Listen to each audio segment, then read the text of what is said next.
Hey everybody, it is Kit here. Happy Sunday and welcome back to another Dragon Yarns crochet. The massive blanket that I know it's growing, I know it is, but it never seems to end. It never seems to get any bigger. But come on and crochet it along with me. And today is the finale, the true finale of the Chicago prequel.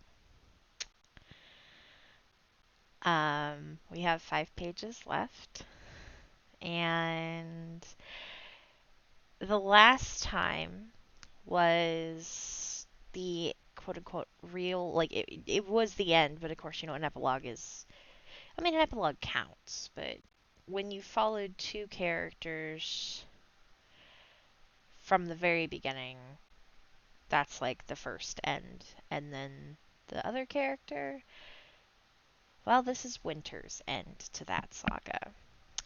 Her side of things was shown a little bit.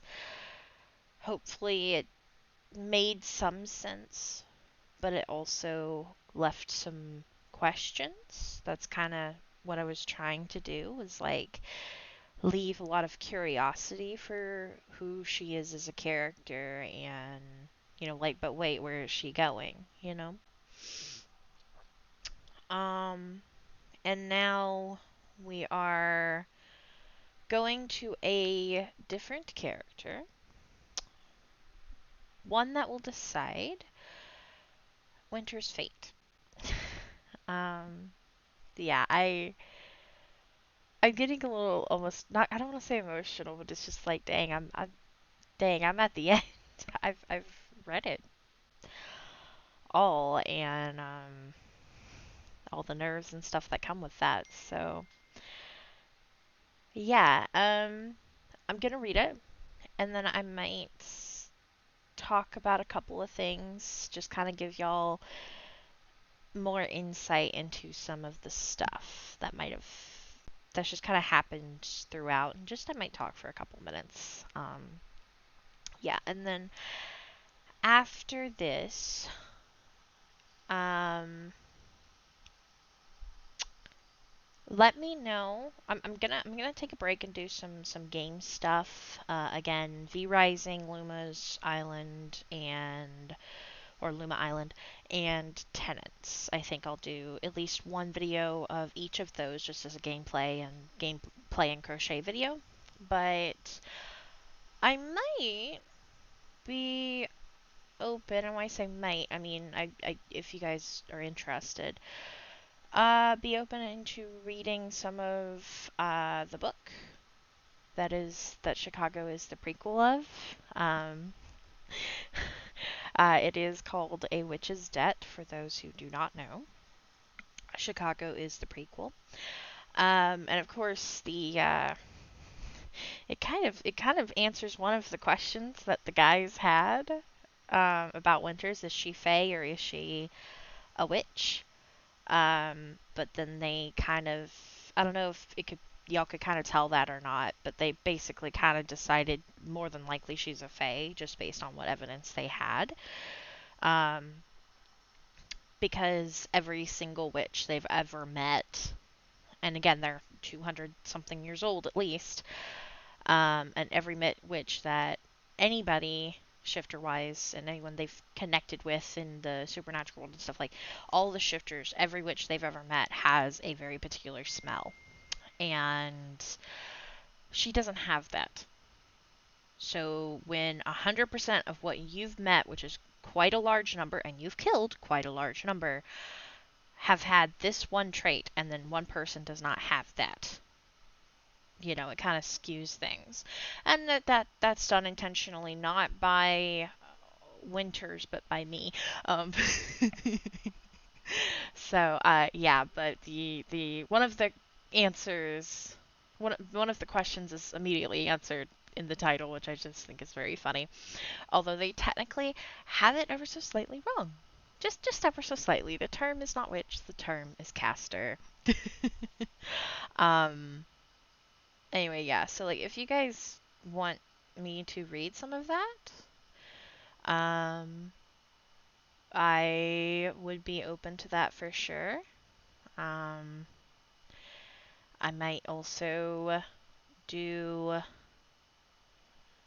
maybe a little bit of sit down, talk it out, write a little bit. Kind of maybe if I talk to somebody and just continue to write my chapter a little bit, might be a little bit of that. I don't know. I'm kind of throwing around ideas.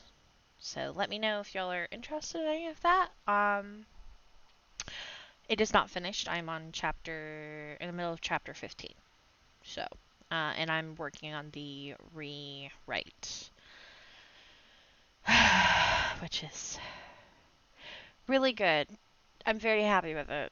But also, I'm not happy with my brain not being very nice and telling me I'm a shit writer and therefore I shouldn't write.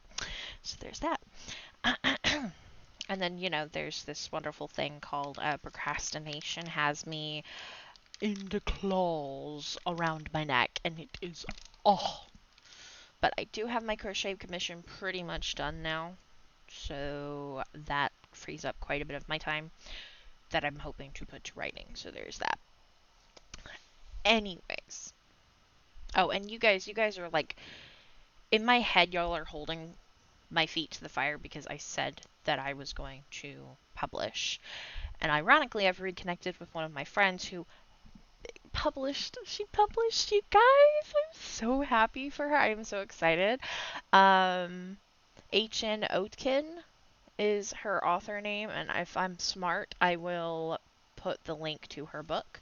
It is not fantasy, it's like a psychological horror thriller. Very, very dark themes, but she's been working on that story, I think she said, for like 19 years, and she finally published it, and she's given me some information on like the pricing and what she's done and stuff. So I am so proud of her. I will put the link. If I do not put the link and y'all are interested, please somebody scream at me in the comments because I'm so proud of her. And I've read some of it and I really do like it, even if it is dark and gritty and like, oof, I mean, there's trigger warnings for a reason, but I appreciate a good story regardless, and it is one. So anyway, I've said all of that. I'm kind of putting this off. I don't want it to end technically, even though it's not an end, it's a beginning. And I have to remember that. Yeah. Anyway, okay. Epilogue. A champion's judgment. The room was large, round, and shrouded in thick shadow. A twilight sort of gloom provided a dull, soothing sort of light that was only marred by hundreds of bright TV screens flickering quickly with information only a certain set of eyes could see. Those eyes flickered between the floating illuminated screens, ingesting information at an alarming rate, but it was not enough. It was never enough. For all the spies across the world and the information at her fingertips, there were certain things she would never understand and could not see.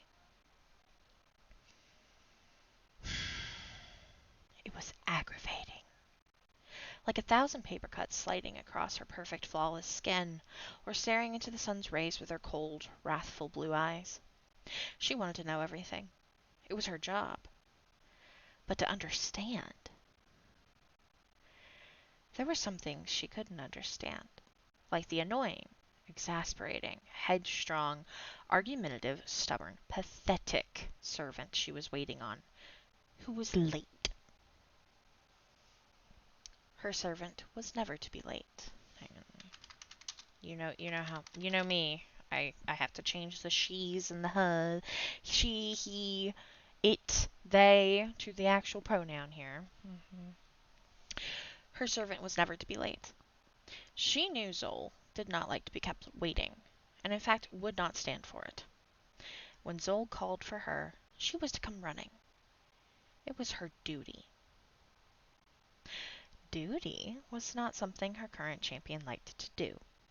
It was up to Zoll, and only Zoll, if her servant, her champion, was to keep doing her duty or not. Nee.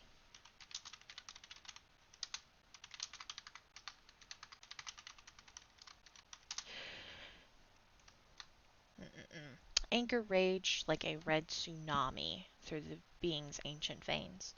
Fingers drummed against her resting, elevated thigh, each drum like that of a hurricane.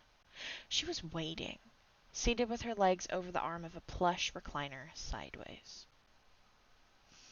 The recliner was situated in the center of the room, perfect for her to watch the TVs, to wait for her spies to come back with the news, and to wait for her champion.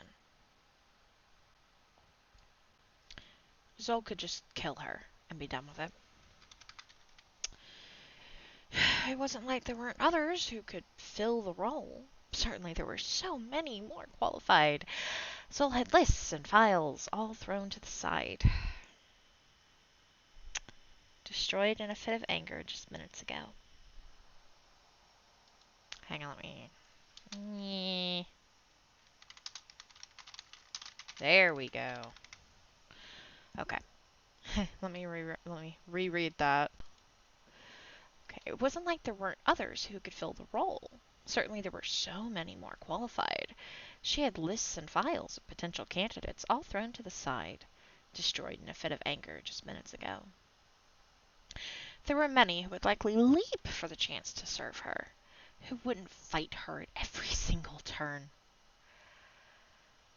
Zol glared at the hanging photos on the wall to her left. Papers and pictures with a variety of strings all connecting them in a plotting map.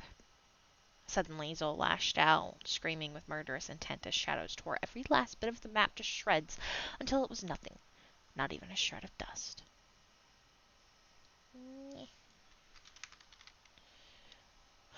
Can I please ask you to me what I hated pronouns for? Because this is a pain in the ass. It barely quelled the shuddering rage that threatened to escape. It wanted out. To be let free and destroy everything and anything in its path until she felt better, whenever that would be. With the amount of rage Zol was struggling to think through, that might be a long time. And it was all thanks to one stupid little girl. Zol had given her everything, had offered her the world, had been enraged when she had been told no. Zol didn't like to be told no. No one ever told her no, save for two people. Beings that she could not so easily destroy, and when she wasn't so bloody engulfed in a fiery inferno of rage, she didn't want to destroy them. That is a bad sentence. What the hell?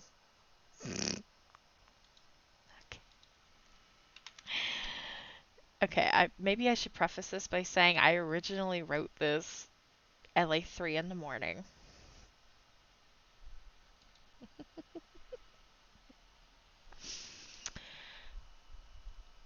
I feel like I need to explain this sentence.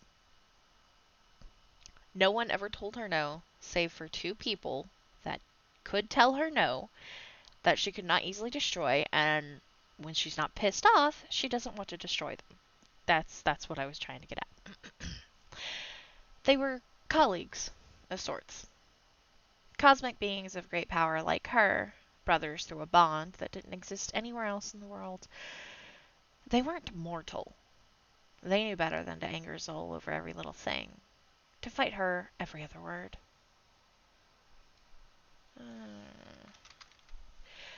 Zol always got what she wanted. And she had wanted her. The stupid, headstrong little girl who had changed the fates of Whim. Fates of Whim? Fates of Whim? Am I dyslexic? Hang on, let's drink some coffee. It's 5:23, y'all. I'm recording this. 5:23. I am not exhausted. I just swapped all of that. Okay.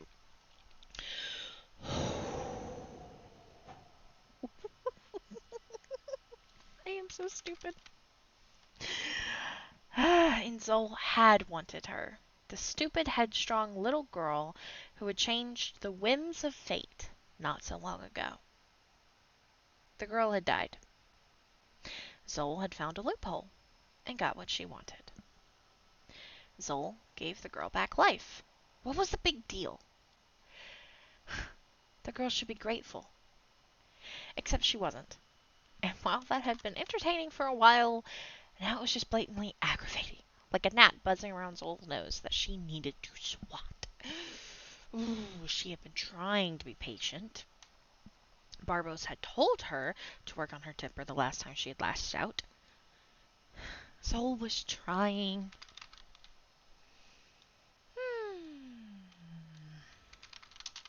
There we go. Her champion was just that annoying.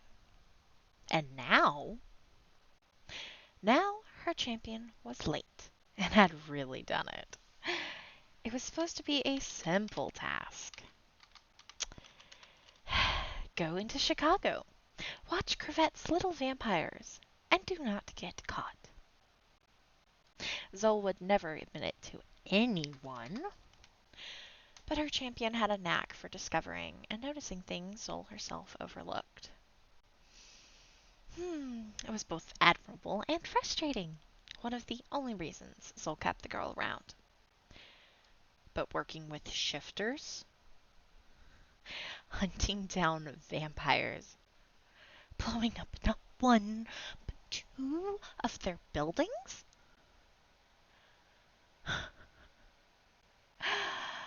Her champion had no idea the political ramifications. No one was to know Zol was investigating Crevette. Certainly not Crevette himself. And what had her champion do it all for? Certainly not Zol. Oh, no. No, she did it for two stupid mortal men of no significant consequence.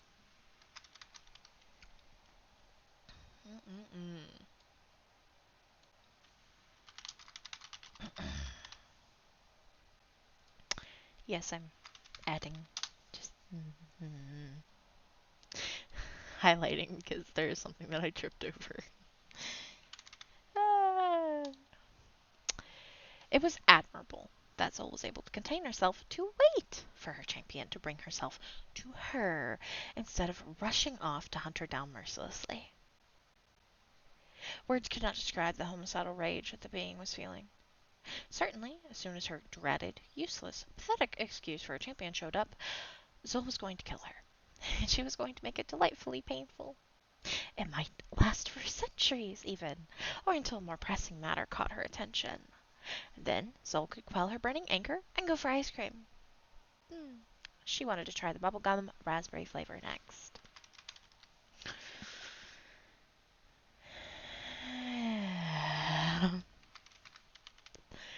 Bubblegum raspberry? That sounds disgusting.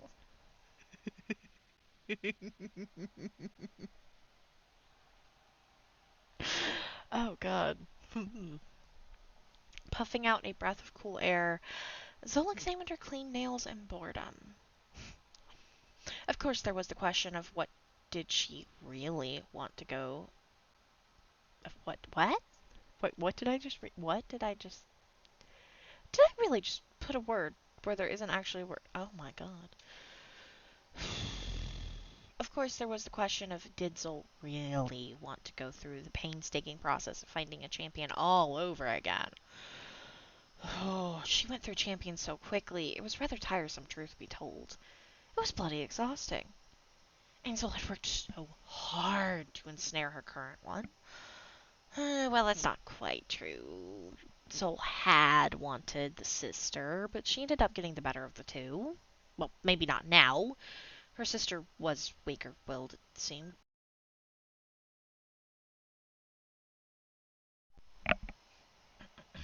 Hello, headset. Well, maybe not now. Her sister was weaker-willed, it seemed. Easier to manipulate, to form into a perfect servant. Besides, Zol's current champion was still a somewhat shiny new toy. Not all of the luster had been rubbed off from her just yet. Her champion was somewhat resilient, which was both remarkable and maddening. Zol had to admire that trait. No. But this was a problem.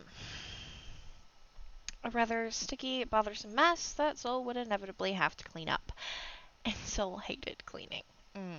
She liked making messes, not cleaning them up. It was more work. Zol should just get rid of the evidence. Her fiends wouldn't dare say a single word. She could kill the champion, get rid of the headache. No one would be the wiser. There. It was decided. Zol was going to kill her. At least, it was decided. Until one of the shadows bound to the stupid girl slipped in, bobbing over to deposit something in Zol's lap. The fiend disappeared as quickly as it arrived, going back to the awful champion, who was somewhere nearby, limping her way back to Zol. Plenty of time to look at the object, Zol reasoned. A gift, really. Something to stave off the boredom. Zol hated being bored. So, Zol picked up the object. A solid state drive, marveling at human technology for a moment. Clever little humans, like little ants that should never have survived through the ages, but they were a resilient species, both weak and strong at the same time. It was inspiring. Shaking her head with a small smile, Zol poked the drive with a nail, then got up to go plug it into one of her computers. It was right beside the computer working on the encrypted data drive some vampires had hidden in a Chicago bookseller's shop. That, in fact... Wait, what? The hell? What the Holy crapola. And I read this and I thought this was okay. I've read this like 3 times now. And I thought that was perfectly fine. What is wrong with me? Okay. Fix.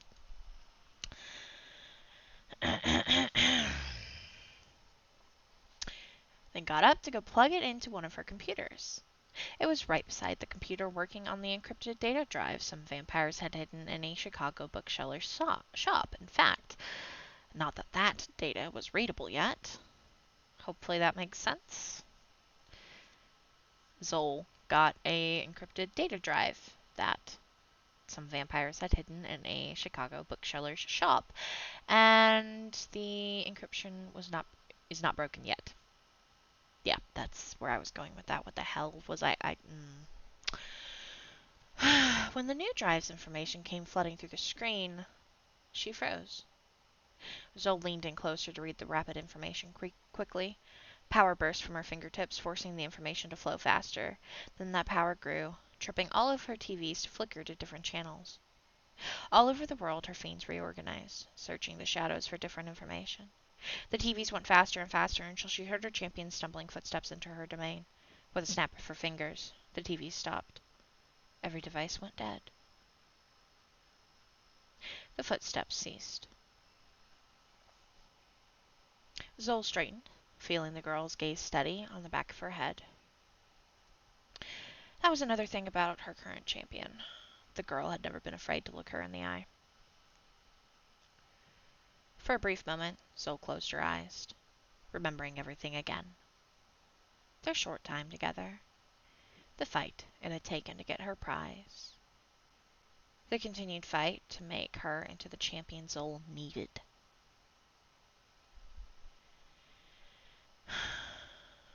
The girl had been the first mortal to ever stand up to Zol. To tell her no. To win. Then her champion cleared her throat, and the trip down memory lane was over.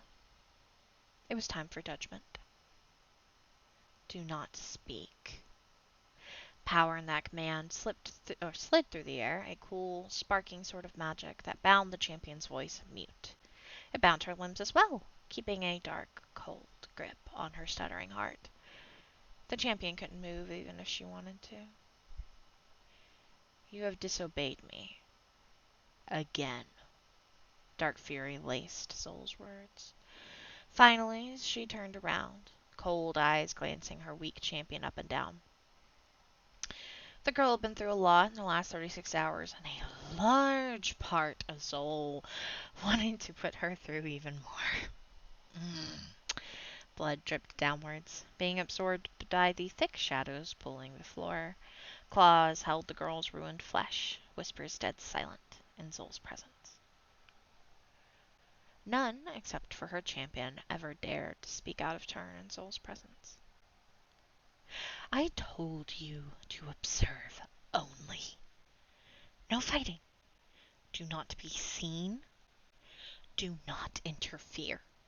The hiss rattled bones and walls alike, the room shuddering under the intense anger and power as she stepped forward, glowering at her champion.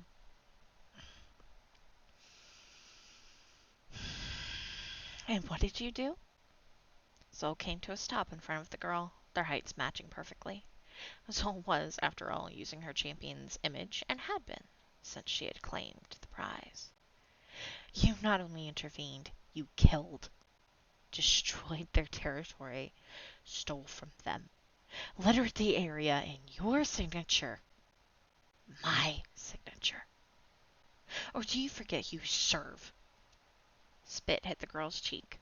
Zol took one slender finger to spread it over her bloodied, ruined face. You belong to me. Zol gripped the girl's face, satisfaction beginning to glow when her short but sharp nails drew even more blood. I decide if you live or die. Your entire being is mine. The shadows shuddered under their feet, bobbing anxiously. And yet, you've never once cared, have you? Soft words hit mountains of frustration and lonely abandonment. You've never once cared if you live or die. Huh. More power to you, you stupid girl. You fight me at every turn. Spitting in my face, not caring about how important this work, our work, is. You don't care what you've done here, how you've put everything in jeopardy, do you? Well, guess what? There are rules we follow. Yet even as Zol screamed and yelled, trying to get through to the silent girl, Zol saw that the girl didn't care. That the girl's mind was far away, lost in her returned emotions, and wondering if those two men were out of the city. If they were alive. If the shadows had fulfilled her final request in helping them out of the city into their stupid little home in their stupid little forest. Zol felt the shadows in the rumbling car, fulfilling the girl's dying request. Zol could command them to abandon that pitiful chore whenever she chose, but at this precise moment, Zol didn't want to. She just didn't care. If her champion wasn't going to care, then Zol wasn't. They were just two inconsequential shifters after all, and not her jurisdiction. Those emotions of her champions, however? And then you blatantly disobey me again, and you go, and you turn on your humanity. Oh, absolutely marvelous. Zol's hand let go of the girl's bleeding face, trailing down and grabbing her left forearm with a terrifying ferocity. Zol sliced a minute, superficial cut into the bruised, frail skin and set the shadows into it, grinning with dark satisfaction as her champion could do nothing but take it. The shadows happily caused her champion unimaginable nerve pain. Zol began circling the still girl, whose eyes could not even close, tears trickling down her face. Turn them off. You belong to me, and I want them off. The scream rattled her champion, but what Zol was asking was the one thing Zol could not force her to do.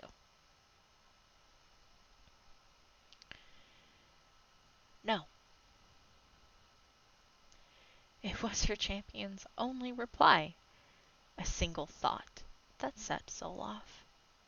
It filled Zol with even more rage. She screamed and shadows tore the girl's skin apart into a million little cuts. Power shattered every single TV, computer, electronic cushion in the large but mostly empty room. It was all one shadow could do to grab the 2 data drives gathered from Chicago and whisk them to safety before everything but the 2 women were destroyed. Why? Why do you fight me so? Do you really want to die that badly? Why? Do you think this will make me regret my choices? Or do you like to make me angry? Is that it? Or do you think that maybe this agony will end sooner? That I will kill you if you keep being rebellious because, do I have news for you. I love rebellious little shits like you, and I can make you regret everything you have ever done. I will make you regret being born. I will destroy you over and over and over and over again. A memory. One awful, horrible memory rose in the back of Zol's mind. It was a memory she herself tried to fight and escape, but never could. Horrible, painful reminder of where Zol had come from. Zol breathed in one long, deep breath, held it, and counted to 100. The shadows continued to torment Zol's champion, spreading her anger through pain and misery. Zol did not care. She counted, trying to get the awful memory to go away. I do not care. It didn't work. I do not care. It didn't go away. I don't care. The tension broke and Zol let her champion go. Conflicted. Angry. Upset. Lonely. Tears fell from Zol's own eyes as her champion collapsed at her feet. Zol barked out a laugh bitterly.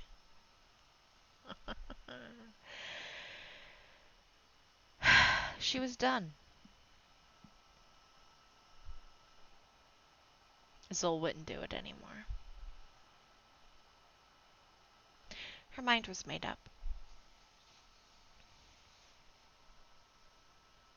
We don't speak of this. Ever. Fine. Keep your stupid humanity. Chicago never happened. If Corvette gets wind of this, I will end you faster than you can blink. Zol snatched up her broken champion by the throat, giving her a good squeeze and bringing her nose to nose, so her champion could really see into Zol's now demonic black eyes. But make no mistake, Valerie. If you so much as step one toe out of line again, I won't kill you. I will make the pain last for all eternity, until someone powerful enough comes along to end my immortal existence. I suggest you stay away from vampires, Chicago, and shifters in the meantime. And away from me. A dark, swirling purple portal opened up behind the girl, and Zol flung the girl through, giving one last, spiteful glance full of dark promise to the portal, before Zol snapped it shut, shoving the thought of the haunting memory and her champion away. Zol had work to do. A mess to clean up. This Chicago problem would never see the light of day. Corvette would never know. No one would.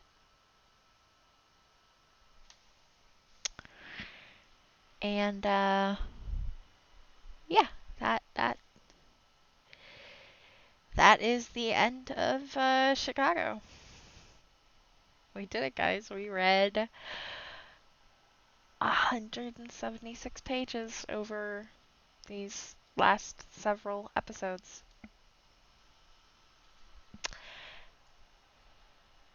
Yeah.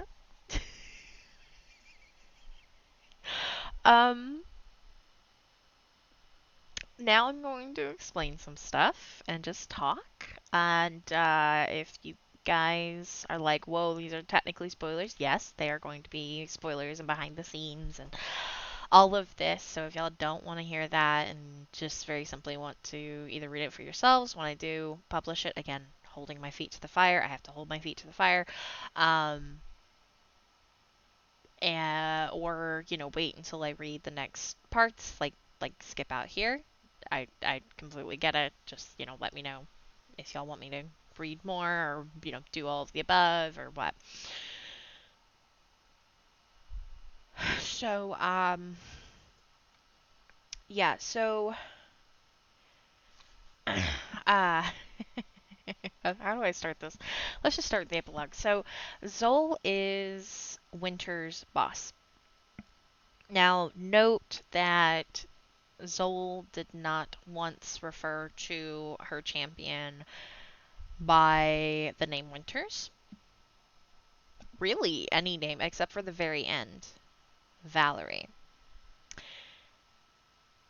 This is because Winter's name, like her true name, is not actually Winters.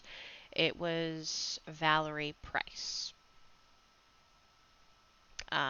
But when Valerie Price died and became Zol's champion, really Valerie Price was no more. Um, and it is a very big struggle that Winters is going through.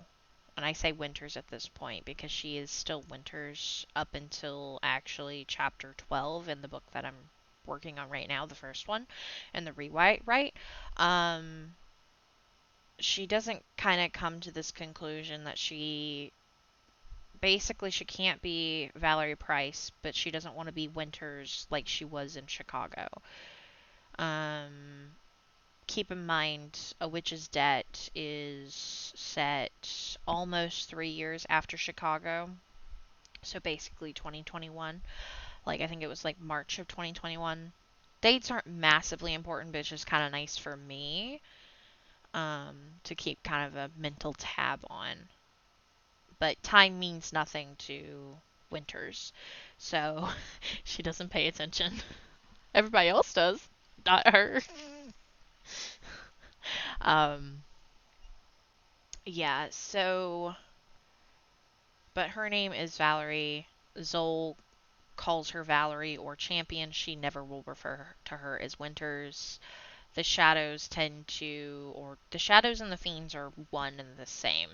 Um,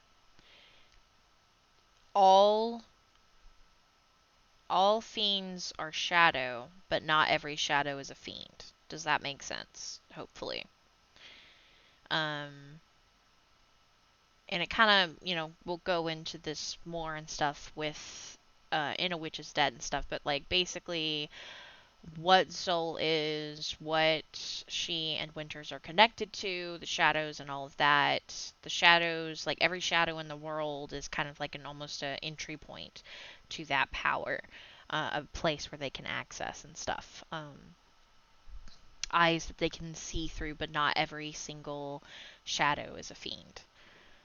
So yeah, when she says shadows, fiends, they're basically one and the same, unless she's referring to situationally an actual shadow, like you and I would know.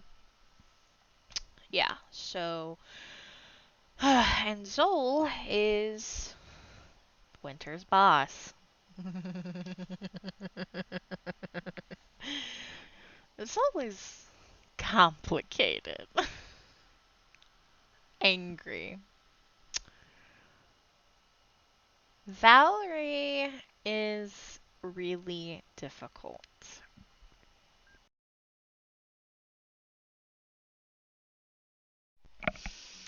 Sorry, my headset did the thing that it always does. And that's kind of one of the criticisms that I actually got when I was sharing things on Twitter, which is totally fair. There was one of the criticisms of like, she's just too damn difficult. Like, she just needs to, Zol just needs to go find another champion. And that is a very valid criticism. And certainly Valerie, I'm just going to say, Valerie Winters, um, Winters has a lot of things and a lot of healing to do. She has a lot of trauma, plenty of trauma. Um, the world she comes from, her family, Zoe, this new thing that she's doing. She's got a lot of shit to work through, and I think y'all can kind of tell at the very least, Zoe is not exactly a safe place, as we might call it in today's day and age. She is not very forgiving. She is not very understanding. She is not a therapist. Um, Zoe is a lot, and Zoe expects things to always be done the way that she wants them done. But something that has not really been brought up at this point in Chicago, I'm starting to touch on it in A Witch's Debt. Joel goes through champions a lot. That was mentioned. Part of the reason she goes through them a lot is she goes for a certain type of individual who is either in a really bad place in life, wants power, wants this, wants a second chance, or is like dying of cancer or something, and like they're desperate. And with that desperation comes kind of a lack of like morality, intelligence. Not all the time, but she usually just goes for the ones who don't think and will just say yes all the time. But she runs through them so hard. They do not have the mental resilience that is needed for this sort of job. And then she also wants them to like be intelligent. Like the quality that she admires about her current champion is that her champion does see things and fills in the gap that Zoe herself needs to be filled in. Because Zoe can't see everything. She doesn't think about everything. She's never been mortal. And with different aspects of life, and different cultures and different experiences, everybody's going to see things a little differently. And that is something that Zoe can use. So that's something she really appreciates about her current champion that she hasn't had in a while. And I get into this more in A Witch's Debt, but part of the reason Zoe even went out of her way to go where Valerie and her sister was at the time, which is a different world, one that Zoe isn't technically allowed to be in, but Zoe breaks rules quite often. Um, it's because her brother Barbos even said, trying to kind of put some ideas in his sister's head because she doesn't really listen. She only listens to two people, and she listened to Barbos for the first three sentences about, and then she didn't listen to the rest. And so she basically got, you should try to find somebody a little different than what you normally go for, and that's all she got. he tried to explain why, and she just in her head was like, blah, blah, blah, blah, blah, blah, blah. She is very headstrong. She is very intelligent. And Zoe was going to do what Zoe wants to do. And Valerie is not the best champion to match with that. But that's where Zoe also needs to grow up, quote unquote. She needs to change as well. And she needs somebody who's going to kick her in the pants for that. So Valerie is that person. Valerie is the kick in the pants. Valerie just has to survive and also grow as well. Everybody's growing. This is all a journey for everybody. Nobody's perfect. And Zoe is kind of. She's just really complicated. Like, she's got a lot of stuff going on. And she doesn't tell Valerie anything. And Valerie can only get little bits and pieces. And then Zoe runs off.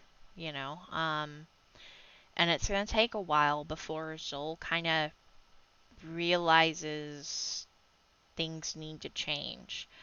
And Valerie is the reason why she gets to that point. Um, Now, Valerie could make it easier at this point. Yeah, I mean, it would be hella easier to just go with what Zol wants, but the humanity bit didn't really work out for Valerie. She was not able to turn it off 100%, and she's going to have to deal with the ramifications of that, which is going to be a bunch of self-loathing, horrible memories, trauma, the whole shebang. Because it's really easy to just go and do all the things when you turn your mind off, you know? Oh, go kill this person. Oh, go do this. Oh, go steal. Oh, go blow things up. Things that a normal person would be like, oh my god, what did I just do? Um, and she's going to have to work through that. But she's also the one who made the choice because Zol cannot force her to turn off her emotions. It has to be a willing endeavor. And Valerie will no longer be willing. Um, the way Zol got her prize, the prize being Valerie, she wanted the sister, and then Valerie changed fate and impressed Zol enough that she offered it this champion thing to Valerie to save her from this horrible fate that she was facing, and Valerie said no. And she said no, and no, and no, and no, and no, and then Valerie died. That was the fate. A horrible fate. Was a horrible death. But Zol found a loophole, and she ended up getting to bring Valerie back and holding Valerie's soul. Um, and Valerie is really angry. She is so angry about that still. It's like one of the few things that she has from her old world. And Valerie's super headstrong, she's super stubborn, and she used to be not very emotional, but it wasn't that she wasn't emotional. It was that she was in an environment where she could not show emotion, so she bottled it up until when the bottle broke when she died.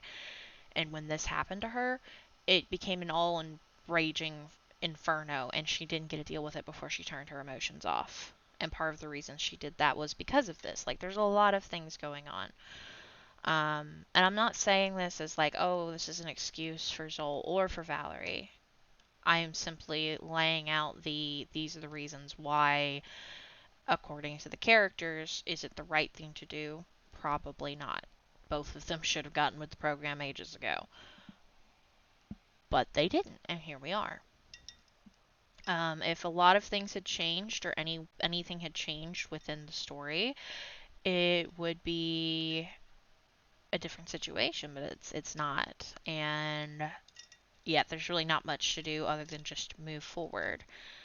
For Valerie, I mean, her choice was taken away from her, and that is a very big sticky wick for her and really for anybody, you know. Um, And then there's another thing that A Witch's Debt really ties into, and it helps Valerie come to terms with who she is and start to go in a better direction with it, is Valerie was taught a lot of things about the force that she is now connected to thanks to Zol and what Zol is, and a lot of history. She was taught a incorrect version of history as a form of control in her society, and she has a lot of rose-tinted glasses about her society, about her family, and she's really been gaslit for so long that she continues to do it to herself. She's not there, but it's almost like Stockholm syndrome. Um, and so she thinks it's like the worst thing in the world, and it's not. Zol is not the worst thing in the world. She's not this really, really, really bad evil villain that Valerie makes her out to be now, and also was raised to think that way. Certain things can be taught and untaught, and so she's going to have to go through that. And once she does, then she'll be more effective at her whole champion thing. And there's a lot more to unpack as well, but like, I think that's enough for right now. One thing I did want to kind of share was in the Crimson Sunrise with a new dawn in the Crimson Sunrise. There was like a whole false moon and like the strange balls, um, like the hot seeking missiles and stuff. That almost seems like a weird Deus Ex Machina. I kind of did it intentionally.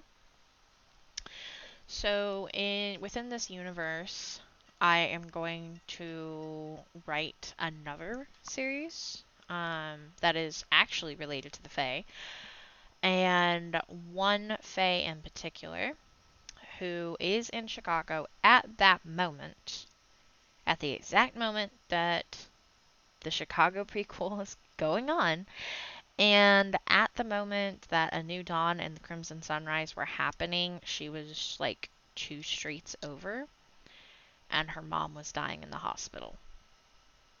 And the girl's name is Silver, and she Faye age differently, so like she's 19 by human years, but Faye are not really adult until like at least 25. Like they're not the human equivalent of 18. So she's still got a little ways to go in maturing, and she comes from a powerful bloodline. Well, her thing will eventually be that she controls she's basically got like astronomy type magic. Oh god, I looked up the technical term, then I forgot it like 3 years ago.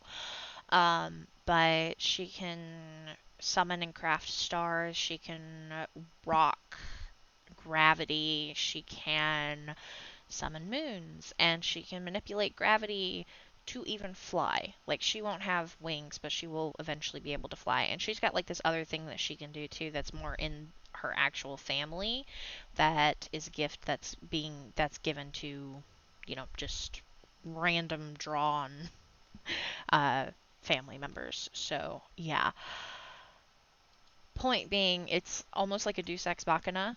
I'm kind of meaning for it to seem that way, but it is setting up and giving a hint for that story when I get that actually done and written, which is part of my goal for this year. But we're running out of months in this year, and was to actually outline that. And that one's going to be called Facing Darkness, and it is a rewrite for a story that I started on Wattpad a million years ago, and it was one of those things before Lost in Time. If y'all have been around long enough to know what Lost in Time is. Um, that was a story, I think, 2 stories before Lost in Time, which was, okay, this is like a really cool idea, but where am I going with this? Oh, I have no idea. Just stop writing at chapter 2, stupidly. But now I'd like to think that I've matured enough to continue to write and actually finish what I start. Yeah, so yeah. And if you're thinking, oh wow, that's like really freaking strong, well, the Fae are very freaking strong, and they have a whole bunch of lore. So much lore. So much stuff that I could very easily go into, but, if y'all are interested, let me know. But the what I will say is many of the Fae are not actually in this realm, like the Earth realm. They're in a prison built especially for them, or more specifically, their ancestors. The Fae are more angelic in nature, but they're also more demonic in personality. They're not very nice. They are exceptionally powerful, and they are nature's stepchildren that she does not know how to take care of, but she loves them. But in order to save Earth and the shifters, the humans, anybody on Earth, the Fae had to basically like 97% 7% of them had to be just straight up booted to this world called Astrum. It's a collection of realms, and the Fae are magically bound to Astrum. If some Fae can come in and out without ramifications, they either are blessed by nature herself, or they're just that strong or have figured out a way to be magically protected. Some can't even leave at all, and then there are others, like Silver, who, despite being born and raised on Earth, Astrum will always be calling her back. Um, and, like, very quickly, once her story starts, once Facing Darkness starts, she will go to Astrum, which kind of resets her clock a little bit, but she would basically be dead at the age of 21, like by her 21st birthday, if she stayed on Earth any longer. Because Earth is like a poison to them now. Or rather, Astrum won't let them go, even if she's never been. Her father's a Fae, her mother is human, but there is no half Fae. You either are a Fae or you aren't. It doesn't matter if there's a single drop of blood that is Fae in your body or not. Like, if you have even a single 0.001% second cousin twice removed bullshit going on in your family lineage, that's Fae. The Fae gene can get you. In her case, though, her father is a full Fae, and therefore she is also full Fae. The gene got her. Yeah, so they are very, very powerful. They can do quite a few things, like earth-shattering, mind-bending, realm-creating, or destroying things. Astrum is their wicked playground, and, half the time they're destroying, like, half of it, and then they just, like, rebuild it, and it's a very tumultuous, very problematic thing that is just absolutely wild crazy. And then here's Silver gonna be, who is born and raised from Chicago, thrown in the middle of this, like, what the hell am I doing here? Yes, it's going to be a lot of fun. Um, but yeah, so I think I've talked enough. But we did it. We read through all of it. I am going to go through and I'm going to edit all of this soon.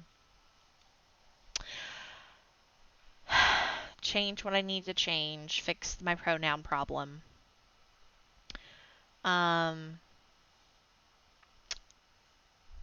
If anybody would like to help me read, edit, if y'all just want to like read it and tell me, okay, this makes sense, or oh hey, like this doesn't make sense, or oh hey, there's this like paragraph that maybe you could like expound upon, let me know.